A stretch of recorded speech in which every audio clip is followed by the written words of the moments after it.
This is particularly noticeable in the movie Moonlight. It's a coming-of-age, day-in-the-life story about a young man growing up on the tough streets of Miami. It's told in 3 parts, each part depicting a separate part of Chiron's life: childhood, adolescence, adulthood. But the entire movie uses the same color palette: red, blue, and green. The filmmakers also use a lot of bright white walls, white t-shirts, blown out white skies, etc. In contrast, the bright reds, bright blues, and fluorescent yellowish greens tend to kind of pop off the screen and draw our attention. Every scene pops with these same 3 colors, especially in part 1, where the colors are separate and distinct from one another. People dress in red or in blue. They are bathed in pink or green light, or they stand in front of red, blue, or green backgrounds. Now, of course, there's a variety of other ways to use color within a film. I mean, a color can be associated with a specific character. For instance, in Brokeback Mountain, Ang Lee chose to associate the color blue with the character of Jack, which then allows the audience to better understand that Ennis is remembering Jack when he hugs the blue denim jacket in the 3rd act. Or, colors can be used to evoke emotions.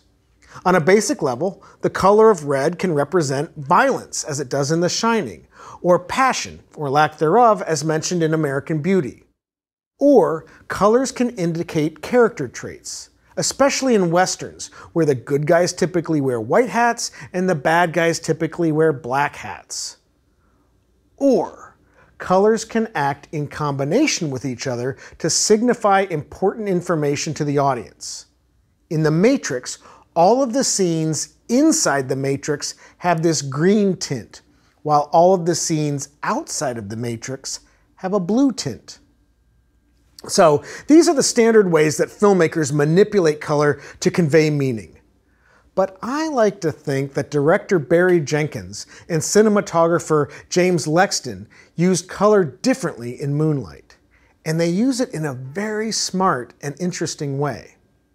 Now, as a sidebar, it's worth noting that Jenkins and Laxton, they knew each other before, for almost 15 years before they ever made Moonlight together.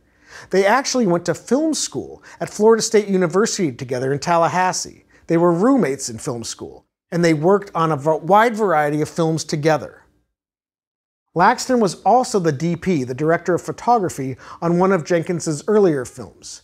So the two have quite a history of this, and I would imagine that's allowed them to dig a little bit deeper into their storytelling than, say, 2 professionals who were working together for the first time, or in a strictly professional manner. These guys are friends. Be that as it may, what I find interesting is the way in which the colors interact with each other, not necessarily the colors themselves. I think one of the first things that you'll notice in this film is that nearly everything, like I said, is either red, blue, or some sort of greenish yellow. And this stays consistent throughout the film. But Jenkins and Laxton use the colors differently in each of the 3 sections. And that's what really helps give an extra layer of meaning to the story. Part 1, which is Chiron's childhood, the colors are separate and distinct. In many ways, this is similar to a child's perception of the world. Ideas and allegiances are separate and distinct from one another. Objects are either red, or blue, or green. Now, I don't really know what the colors mean exactly, but I do know that in this section of the film, things and colors are simple, separate, and distinct. In part 2, the same colors are there, but they're represented in connected and competing color patterns. Blue and red and green overlap. They smear and intersect, which makes sense because part 2 is about Chiron's adolescence, where ideas like love and friendship and family were these ideas that seemed so clear-cut when you're young, now become more complex, more nuanced, and the colors, I believe, represent this complexity. By the time Chiron is an adult in part 3, the simple colors are more or less gone. They're either blended together completely in a wash of purple or bluish green, or they're woven together in tiny patterns. I'm talking about like flannel or tapestry, with the colors stepping all over each other to be noticed. And isn't that kind of how life is? Ideas that used to be so simple now are forever entwined in ambiguity and different interpretations. And yeah, I get it. Perhaps I am reading a little bit too much into these colors or patterns. And that's kind of what I was thinking when I was watching the film. Except for one thing. In the end, when Chiron reconnects with his childhood friend, the one from childhood in part 1, when colors were separate and distinct, guess what? At that point in the film, those colors come back in. Red and blue and green. They're separate again. They're distinct. And it helps the audience to realize, or at least it helped me to realize, that Chiron was returning to the simplicity of his childhood, when you knew who your friends were and you knew who you were. And that, in many ways, I believe is what the film is really all about. Or at least, that's what I think the movie's about. Like I said, it's subjective, isn't it? It's just like a Rorschach test. We each potentially see something different in the image. And what we see illuminates something about us, something primal and subconscious. And in many ways, that's what films are meant to do, isn't it? So what does this mean for you, though? How can you use these ideas to enjoy great films on a deeper level? Well, first, I think it's important for you to establish whether you think these are valid observations to make. To make this determination, I want to give you a challenge. First, choose a few of your favorite movies, ones that you like, but ones that you haven't seen in a while. Then go back and watch them. Watch them with fresh eyes. Here's the challenge. Instead of listening to the story and watching the characters, I want you to really watch the shapes and the colors of the film, the shapes and the colors of the characters. Don't listen to what they say. Pay attention to what they wear. Think about the shape that they represent, or the colors that represent them. Then watch these films to see if these colors and shapes change, and if so, why do they change?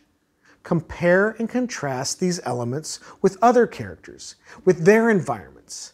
And the entire time, I really need you to think metaphorically. If you're watching Spike Lee's film Malcolm X, ask yourself why the colors that surround Malcolm X change as the story progresses. What are Spike Lee and cinematographer Ernest Dickerson trying to say with the change in color and the change in shape of the central character? And so try this with a few of your favorite films, films that you already understand, ones that you know. See if the shapes and colors reflect the themes and the stories that you already know to be true. And if I'm wrong, and shape and color play no role, then I apologize for wasting your time. But I think you're really going to find something, because each character exists within an environment. The clothes they wear, the places they inhabit, those define who they are and how the audience feels about them.